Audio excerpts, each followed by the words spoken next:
Last chance to walk away. The words landed flat in the heat. No edge on them, no volume. A woman in unmarked green-on-green said them to 5 Marines under a sky the color of a struck match. The combatives' pit sat at the back of the compound, where the land ran out into salt grass, and the sea past that. Sawdust over pea gravel, a rack of pugil sticks, pull-up rigs baking in the sun, a climbing tower throwing one long blade of shadow across the ground. 200 yards of open air in every direction, and not one wall to set your back against. Gunnery Sergeant Dale Cruz laughed. "Sweetheart," he said, "the only one walking is you, off my compound, before I have you carried off it." She didn't answer that. She looked at him the way a person looks at weather. Then her eyes moved, fast, quiet, finished before anyone clocked it, and found the rack of sticks, the gap in the fence line, the water buffalo on its trailer, the 4 young men fanning out behind her, exits and edges.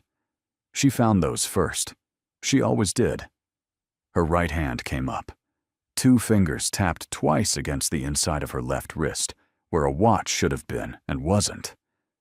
Then the hand fell. Nobody knew what the tap meant. One man did. He stood up on the pull-up rigs, 40 feet off, chalk on his palms, and when he saw it, he stopped breathing. Master Sergeant Theo Ayer had spent 11 years in the part of the Marine Corps that doesn't get talked about at dinner. He had seen that exact tap once before, on a different coast, on a worse day, and he had spent the better part of a decade trying to forget the woman who'd done it. 2 fingers. Twice. The inside of the left wrist. A man didn't forget a thing like that. A man built his whole idea of dangerous around it.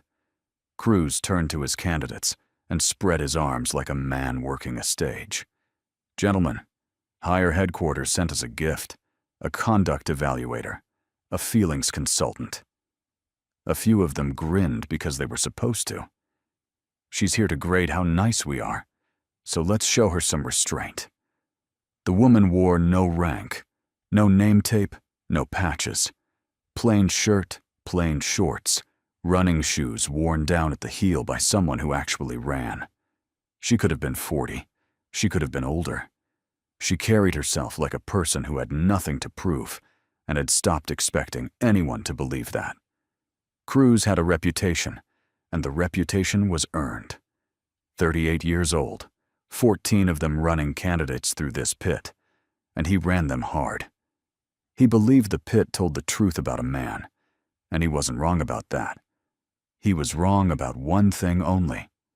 He believed the pit told the truth about him, too.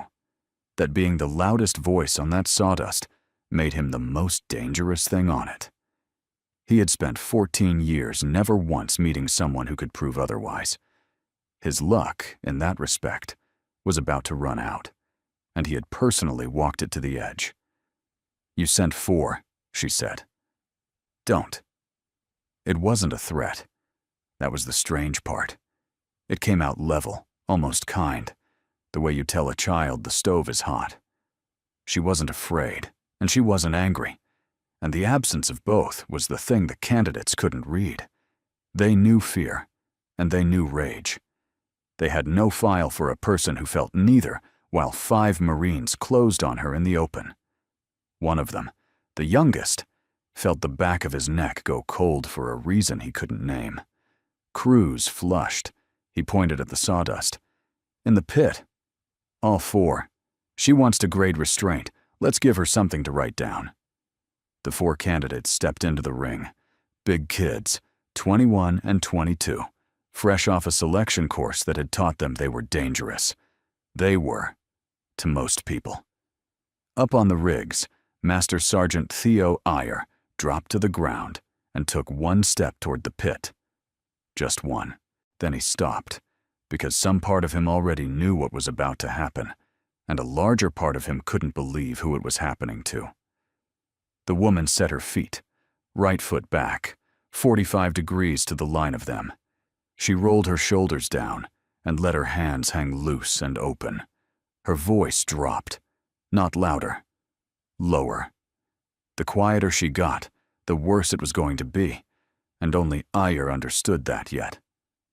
"Last chance," she said again. "Walk away." The biggest candidate smiled and reached for her collar. She smiled back.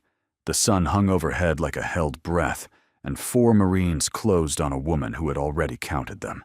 The way you count seconds, the way you count rounds, the way you count the men you are about to put on the ground. And the screen went dark before the first hand touched her. The first man reached. He never finished the motion. She took the offered wrist, turned it the way a key turns, and the kid's own weight folded him into the sawdust, face first. 210 pounds, set down without a sound. She didn't hit him. She placed him. The second came from her left, swinging. She wasn't where the swing was. She had stepped inside it, taken his elbow, walked him 3 steps past her, and let go. And physics did the rest into the pull-up rig with a clang that rang the whole pit. 3 and 4 came together because they'd been taught to. She liked that they'd been taught that. It meant they moved as one shape, and one shape is one problem. She gave ground, drew them a half step off balance, hooked an ankle, pressed a shoulder, and they went down, stacked, the way firewood goes down. The fourth one tried to get up. He was quick, and he was angry. And angry is the slowest thing a man can be. She let him rise to one knee. Then she touched the back of his shoulder with the flat of her hand. Touched it. No more. And used the rising he was already doing to send him back down where he'd started. He stayed there this time.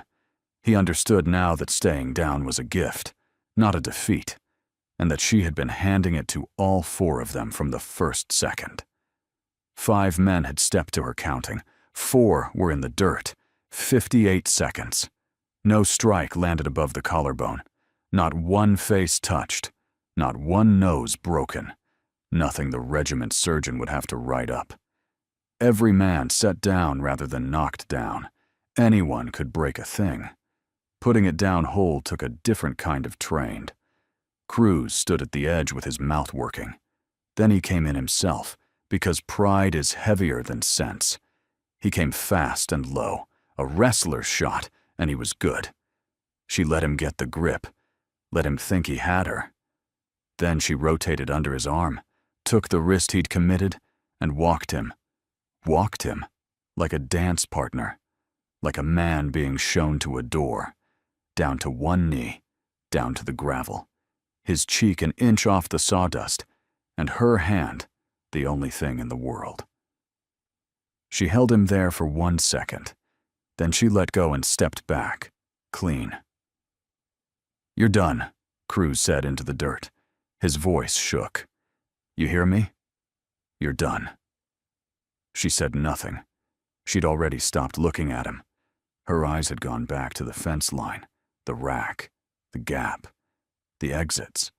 2 fingers tapped twice against her wrist. Up on the rigs, Ayer watched the way she'd done it and felt the floor tilt.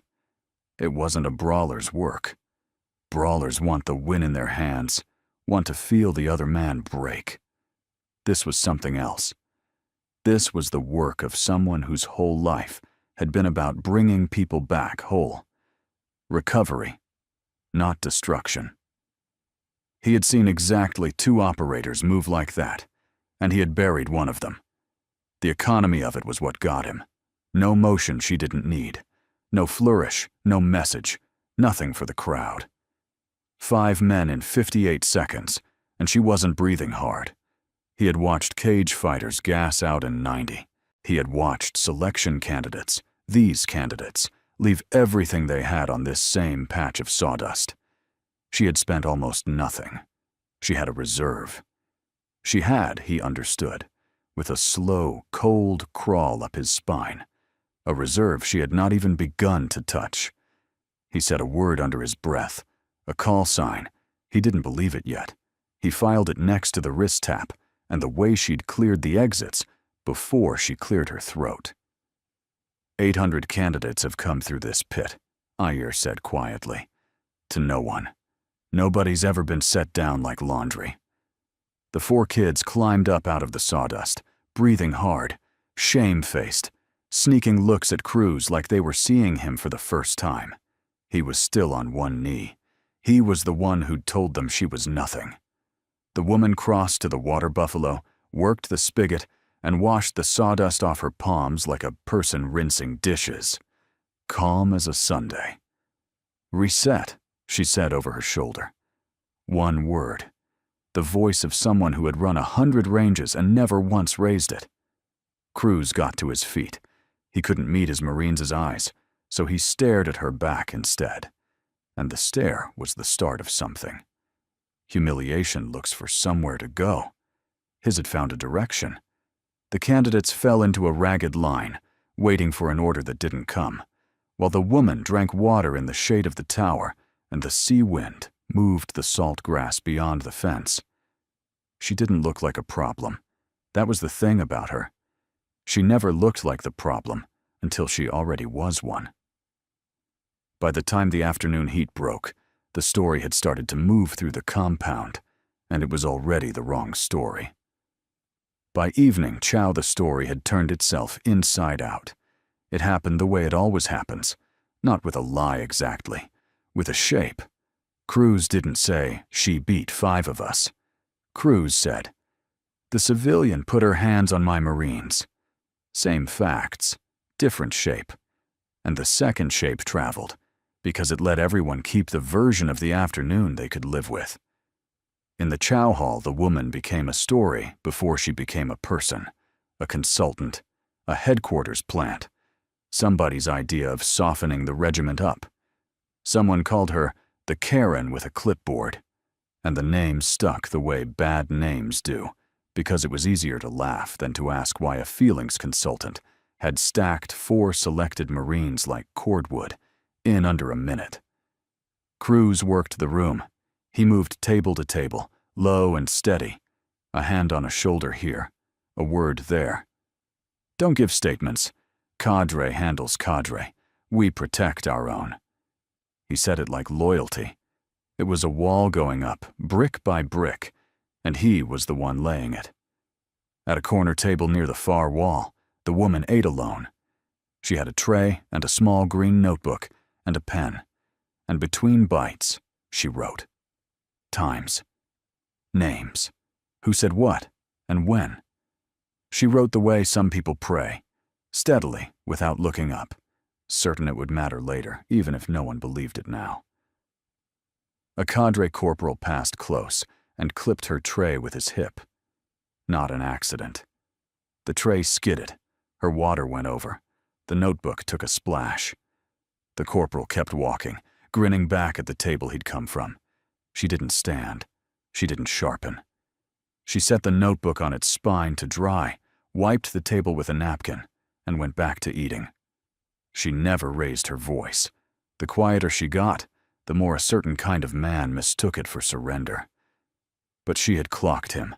The corporal's name, his unit patch, the time on the wall clock, 1922, went into the notebook the moment the page dried.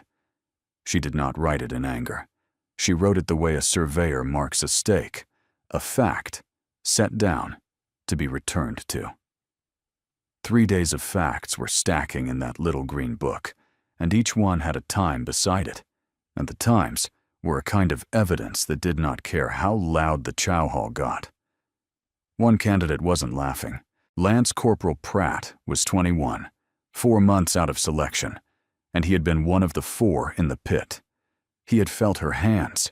He knew exactly how much she had chosen not to do to him. He sat over a cold tray and couldn't make the chow hall story fit the thing his own shoulder remembered. Cruz found him, sat across from him, quiet, friendly, terrible. You're a good Marine, Pratt, Cruz said. Good Marines remember whose side they're on. You give a statement, you give the right one. Understand me? Pratt looked at his tray. Gunny, she told us to walk away. Twice. She assaulted you. She put me down like she was tucking me in. Cruz's hand flattened on the table. You're confused. Heat does that. Eat your dinner. Across the room, Master Sergeant Ayer watched all of it. Then he picked up his coffee and crossed to the corner table and sat down across from the woman without being asked. She didn't stop writing. Ma'am, Ayer said low, if you're who I think you are, this ends badly for someone, and it isn't you. The pen paused. She looked at him. 41 years old, scarred across one forearm, the calm in his eyes, the calm of a man who had been to the places where calm is the only thing that keeps you alive. She knew the look. She'd trained the look into men like him. Eat your dinner, Master Sergeant, she said. I'm trying to help you. I know. She went back to the notebook. That's why I'm letting you sit down. Ayer leaned in. He's going to file. Tonight. Tomorrow. He's going to make it paper. And paper doesn't care what really happened in that pit. No, she agreed. It doesn't. Then say something. Now. Stop it before it starts. She wrote one more line and underlined it once, slow, pressing the pen so the ink stood up off the page. Then she capped it and looked at him with something that wasn't quite a smile. Some ropes, she said. You let a man finish braiding. Then you hand him the end. Across the hall, Cruz stood and announced to the cadre table, loud enough to carry, by tomorrow she's off my compound, in cuffs if she argues. The woman heard it. She opened the notebook again, found the line she'd just underlined, and wrote the time beside it. 1941. Then she closed the book and finished her water. If you have ever been the only quiet person in a room full of people deciding who you are, if you've ever watched a lie put on its boots while the truth was still tying its laces, then you already know how that corner table felt, and you already know why this channel exists. If a story like this is worth your evening, take 1 second and subscribe to Honor Tales, because the people who get written off in the first 10 minutes are exactly the ones worth staying for. The next morning, Cruz stopped fighting with his hands and started fighting with paper. Paper was where he was dangerous. He knew it. He had 38 years of knowing exactly which forms moved a person off a compound and which signatures made those forms stick. He wrote a statement. He wrote it well. Civilian Conduct Evaluator, on or about 1430 hours, did initiate unprovoked physical contact with 4 candidates and 1 cadre non-commissioned officer during a scheduled training evolution. Clean. Bloodless. The truth turned exactly 90 degrees, which is all the truth ever needs to turn. He got 2 of the 4 candidates to sign it. They signed because he was their cadre, and their futures sat in his hands, and they were 21 and frightened. A signature is a cheap thing to a scared kid, and an expensive thing to everyone later. They didn't read it twice.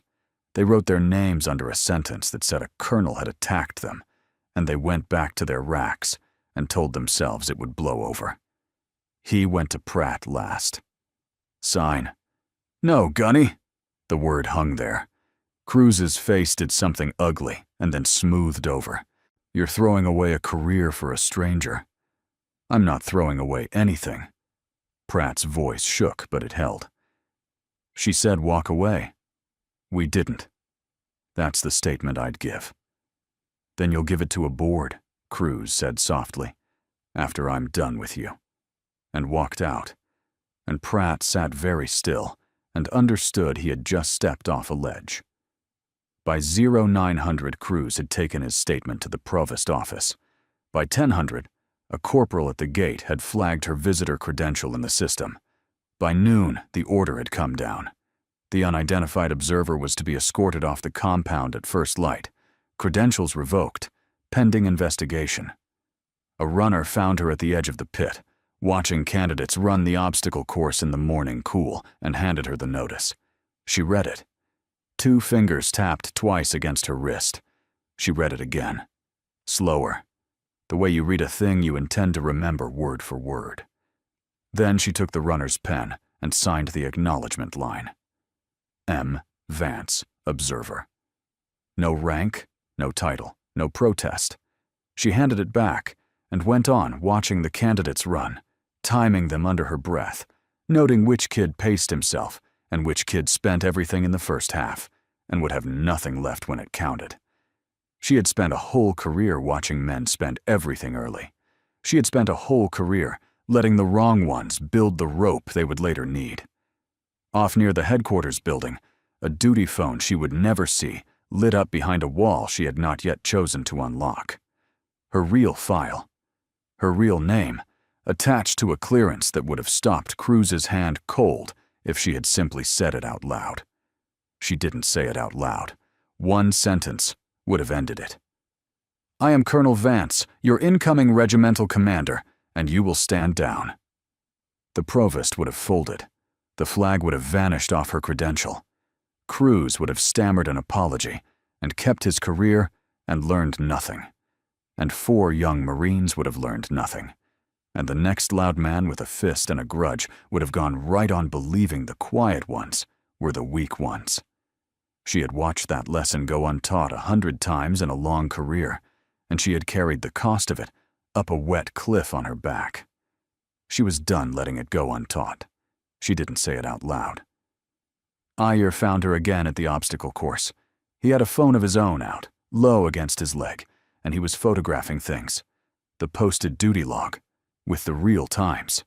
The pit's evolution schedule, which said nothing about a conduct evaluator, and everything about a normal afternoon that Cruz had turned into a crime. The candidate's actual injuries, which were a scraped forearm and 4 bruised egos. He photographed the duty board too, the whole board, because something about the printed schedule pinned 8 inches above Cruz's roster had snagged at the edge of his attention and would not let go. They flagged your badge, Ayer said. I saw. They're walking you out at dawn? I saw that too. He looked at her sideways. You're going to let them. I'm going to let the morning come, she said. There's a difference. Ayer was quiet a moment. The wind came off the sea and bent the salt grass flat. I keep a record, he said, of things that don't add up. Habit. Bad one, maybe. He nodded at his phone. This is in it now. Whatever happens, there's a record that says what really happened in that pit. She looked at him then, really looked, and for the first time something moved behind her face that wasn't weather. Good man, she said. 2 words. Then she turned back to the candidates, and the badge reader at the gate 200 yards away blinked red on a credential that by first light was going to mean something nobody on that compound had imagined. That night, Master Sergeant Ayer decided to try one more time, off the record, in the dark. He found Cruz at the base of the climbing tower, alone, smoking a cigarette he wasn't supposed to have, looking out at the black water past the fence. The tower threw no shadow now, just a darker shape against a dark sky. Ayer didn't waste the run-up. Gunny, pull the report. Walk away. I'm asking you once, man to man. Cruz didn't turn. She put hands on my Marines. She put your Marines down without marking a single one of them. You and I both know what that means. You've seen it. Once, maybe twice in your whole career. You've seen exactly that. The cigarette glowed. You're soft on her. Noted. I'm not soft on anybody. Ayer stepped where Cruz had to see him. Listen to me. Forget who you think she is. I'm not even going to say it, because you'd call me crazy, and you'd be the kind of crazy that's right. Forget her name. Think about the cost. You don't flag who she is, Gunny. You flag what she's going to cost you. And it is going to cost you everything. For 1 second, something flickered in Cruz's face. Doubt. The animal under the pride lifting its head and scenting the air. He had felt her hand on his wrist in the pit. He had felt himself walk to the gravel like a child to a corner, and no amount of paper had washed that feeling off. The doubt was real, and it was right, and it lasted exactly as long as it took his pride to stamp on its throat. Then it closed. "Reports filed," Cruz said. "She's gone at dawn. That's the end of it." He flicked the cigarette into the gravel and ground it out. "And if you've got a record, Master Sergeant, you'd best think hard about whose name is on it." Iyer let him go. Across the yard, in the dark, the woman watched the two men by the tower. She had seen them before either of them had thought to look for her. She had the angle, the exits, the line of retreat behind both of them. All of it counted the instant she'd stepped outside. 2 fingers tapped twice against her wrist. She'd heard enough of the shape of it, even without the words. She knew what Iyer was trying to do. She knew it wouldn't work. Men like Cruz don't stop because someone warns them.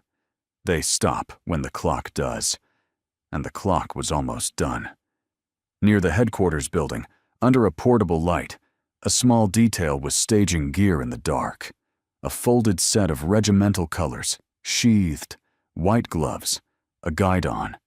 The quiet pre-positioning of a formation that the whole compound knew was happening in the morning, and that not one person, except the woman in the shadows and a sergeant major asleep across the base, had connected to her.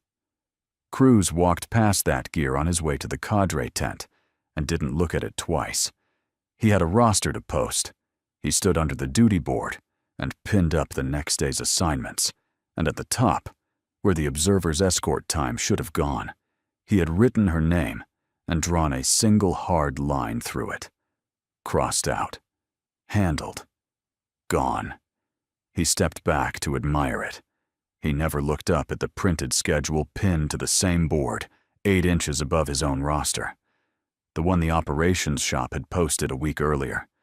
The one with the regiment's letterhead and a single line in bold. Assumption of command. Parade deck, 0900.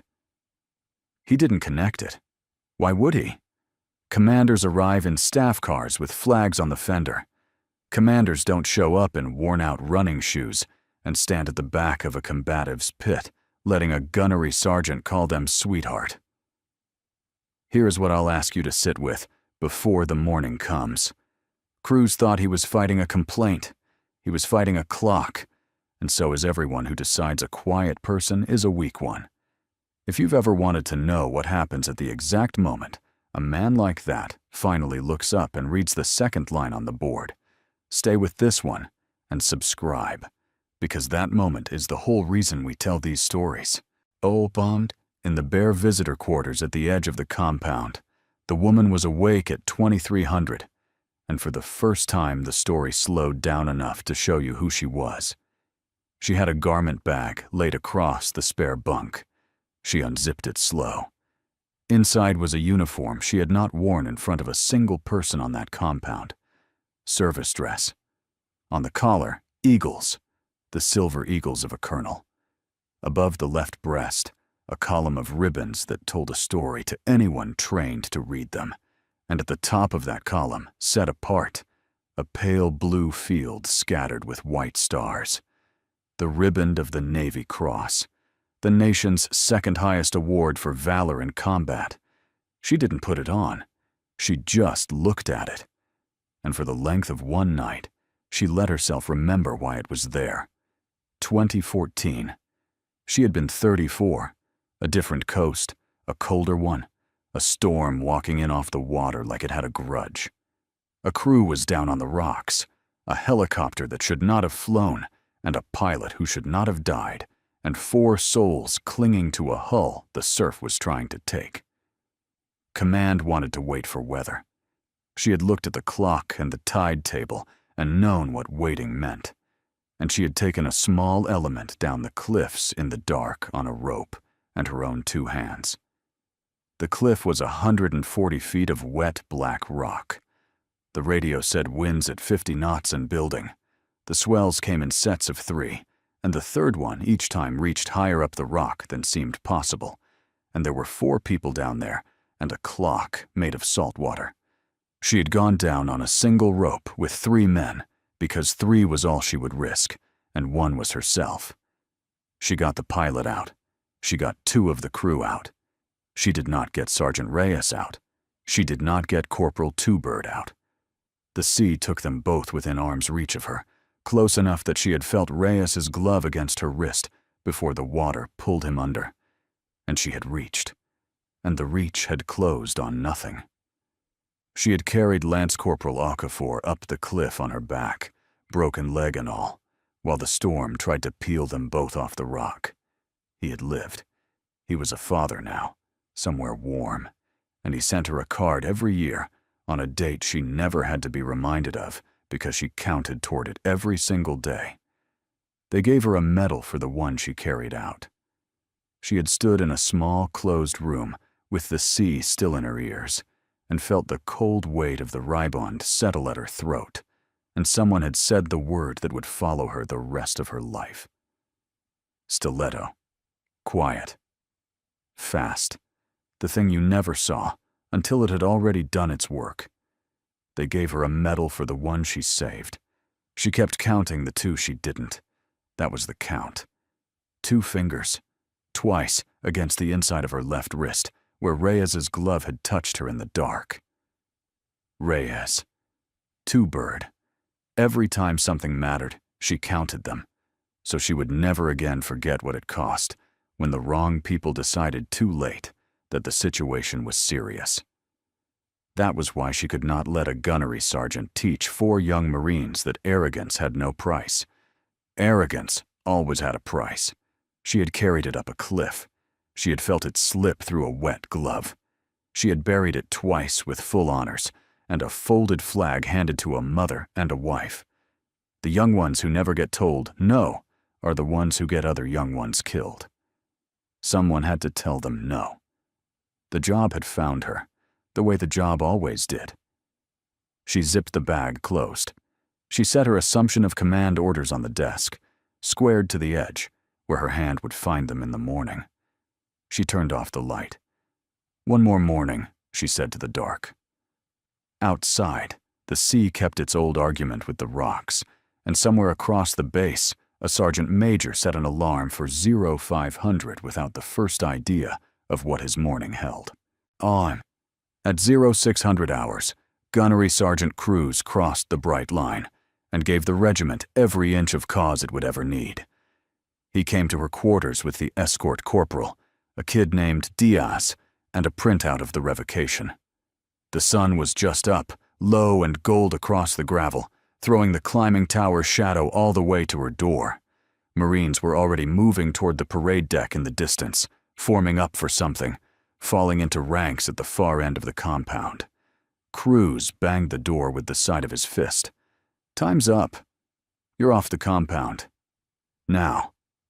She opened the door, already dressed, in the plain green-on-green again. Not the uniform, the bag over one shoulder. The orders rolled in her hand, calm as still water. "Good morning, Gunnery Sergeant." "Don't." He thrust the printout at her. "You walk to the gate. You don't talk to anybody. I'm not having you embarrass this regiment in front of a formation."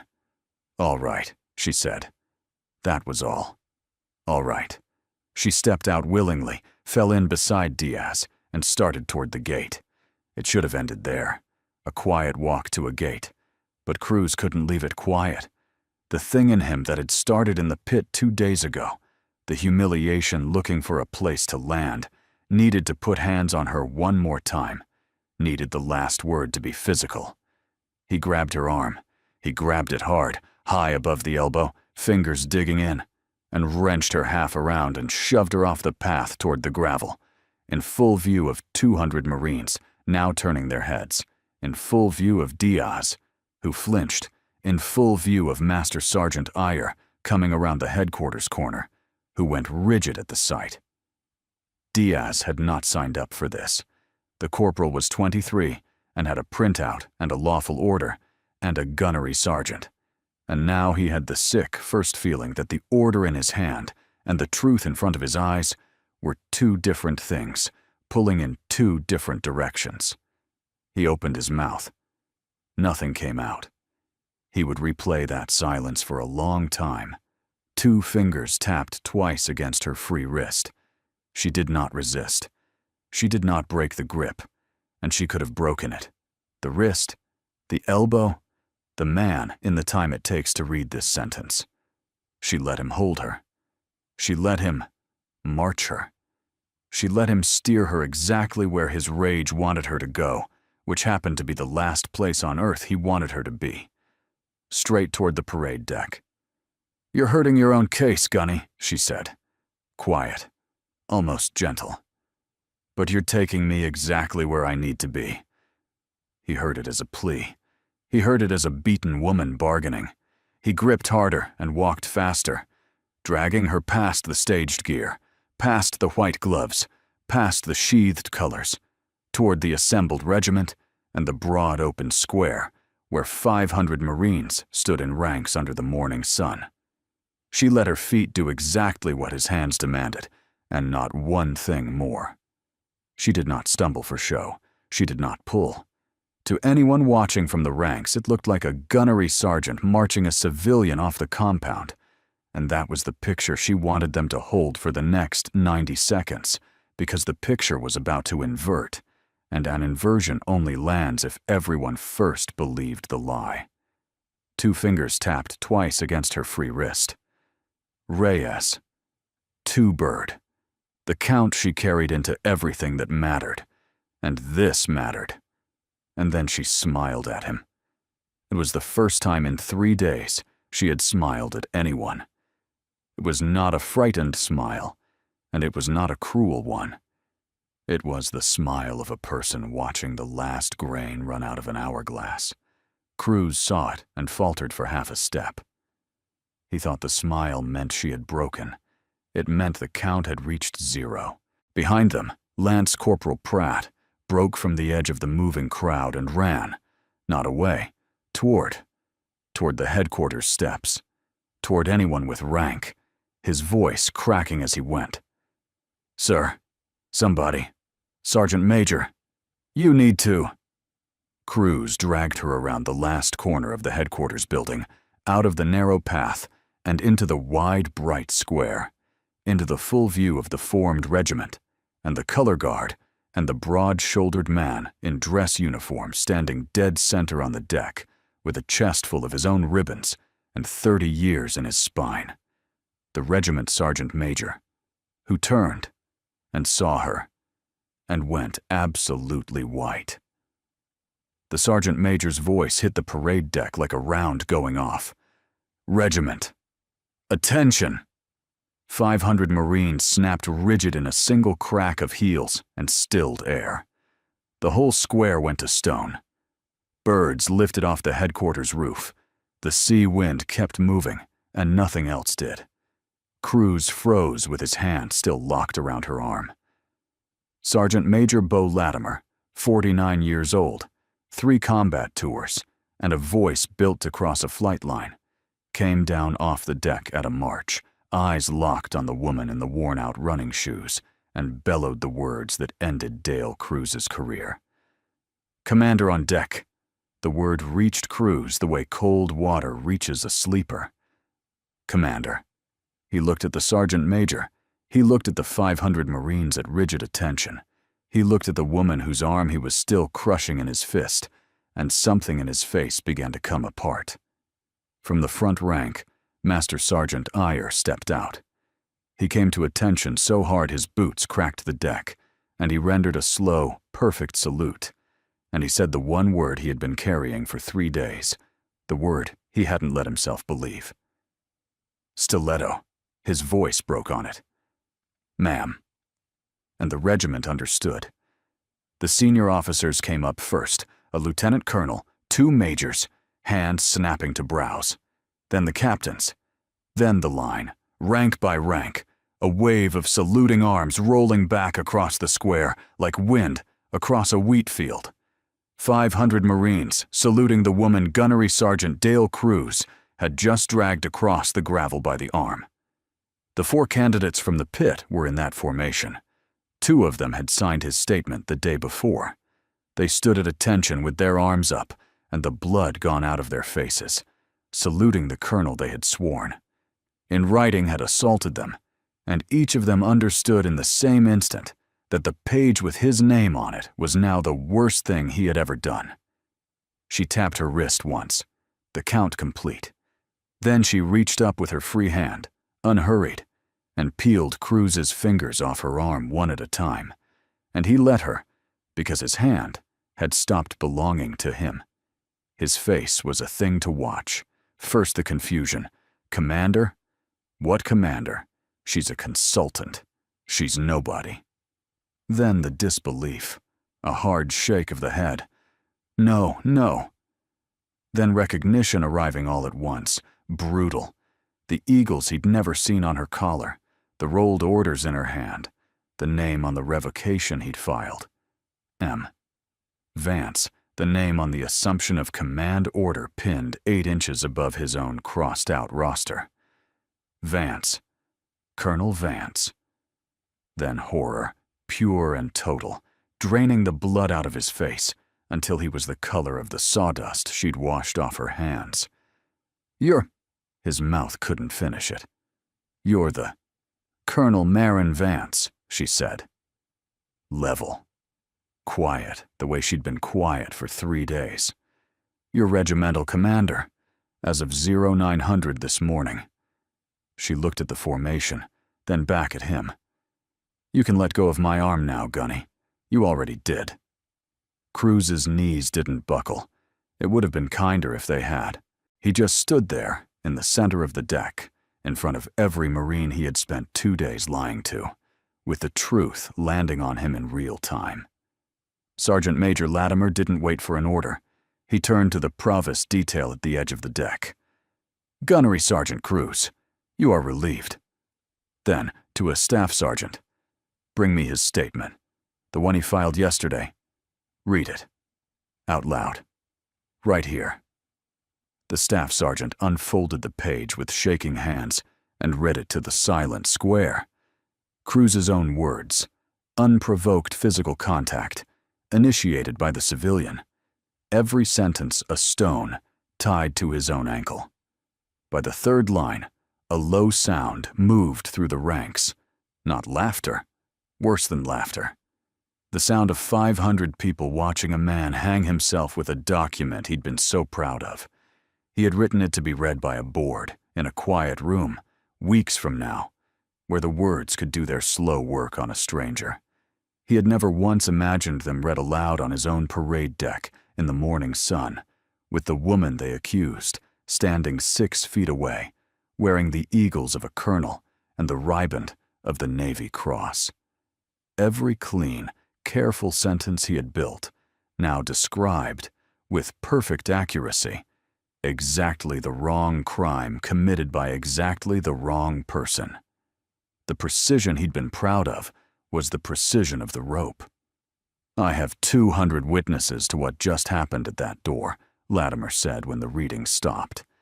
And I have a master sergeant with a record that says what happened in the pit.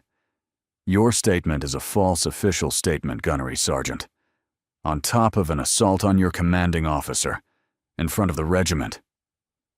The provost stepped in on either side of Cruz. Diaz, the escort corporal, lowered his eyes and could not raise them.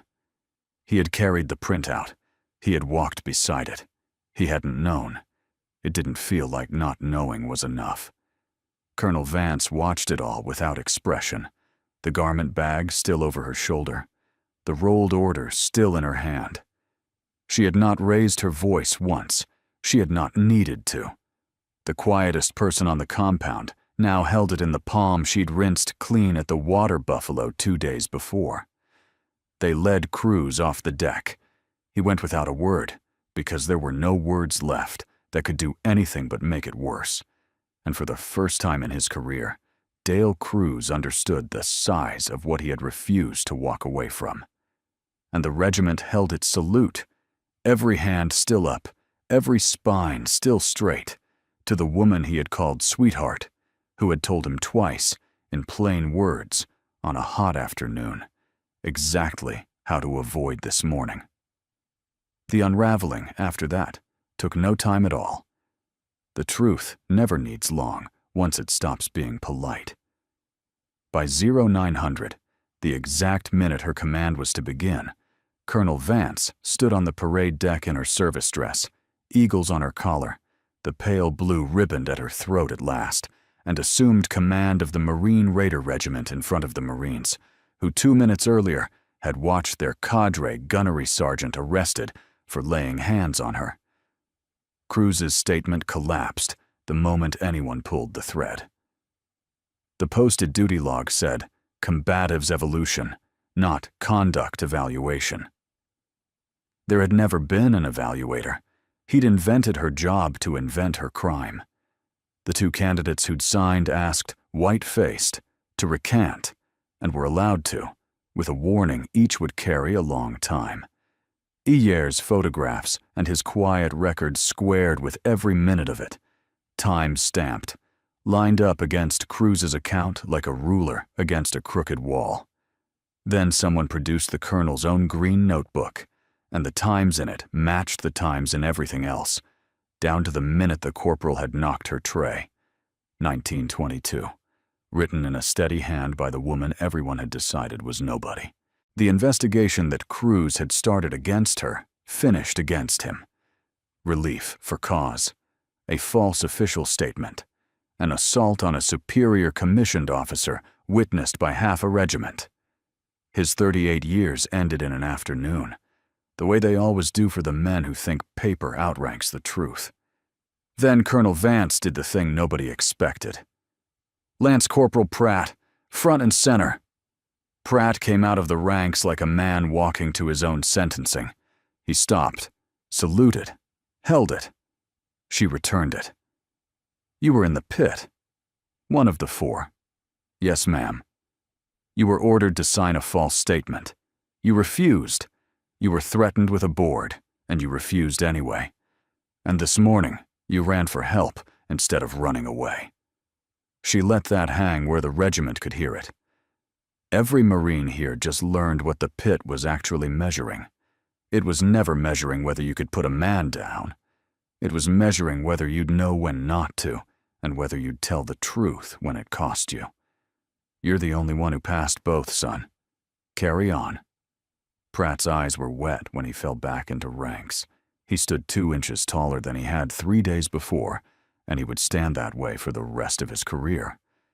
Here, at the end, is the thing worth saying out loud. The strongest person in this story spent 3 days being called nobody, and never once corrected the record by force when a single sentence would have done it, because she wanted the truth to arrive on its own, in front of everyone, where it couldn't be unsaid. If that kind of patience moves something in you, the comment section is where this regiment of ours gathers, and subscribing to Honor Tales is how you make sure you're standing in the next formation when it forms. At dusk, the parade deck was empty, and the pit was quiet, the sawdust raked smooth, and Colonel Vance stood at the water buffalo in the last gold light, washing the day off her hands out of an old habit. Iyer found her there, the way he'd found her at the corner table. "Why'd you let it go that far, ma'am?" he asked. "One word at the gate. You'd have ended it Tuesday." She worked the spigot, watched the water run clear over her knuckles. "Because the men who get my Marines killed," she said, "are the ones who never get told no." He needed to hear it where 500 of them could learn it too. 2 fingers, twice against her wrist, slow and private. Reyes and Two Bird taught me that, the hard way. Iyer knew those names. Everyone who'd served with her knew those names. He came to attention, quietly, and held it until she told him to relax. She gave Iyer one more thing before he left the pit. "Master Sergeant, the record you kept, the photographs, the times, the line you wouldn't cross when a gunnery sergeant leaned on you." She looked at him in the dying light. "That's the whole job, not the pit. That. Don't ever let anyone train it out of you." Iyer nodded and did not trust his voice, and that was answer enough for both of them. That night, in her quarters, A secure phone lit the dark. She listened without a word for a full minute, the way she did everything. Counting, weighing, finding the exits. A name surfaced in the briefing. A man named Aldrich Sen, moving again where the dry riverbeds meet the sea. The Horn of Africa. A face she'd hoped not to see for a third time. The kind of name that did not appear on a phone at this hour unless somewhere, someone young was already in more trouble than they knew. She set the phone down. She looked east, toward water she couldn't see, toward a coast that had taken 2 of hers, and would, if it could, take more. "Tell him," she said softly, to the dark and the voice on the line both. The dry season's over. Every soldier carries a story that few ever hear. Listen with your heart.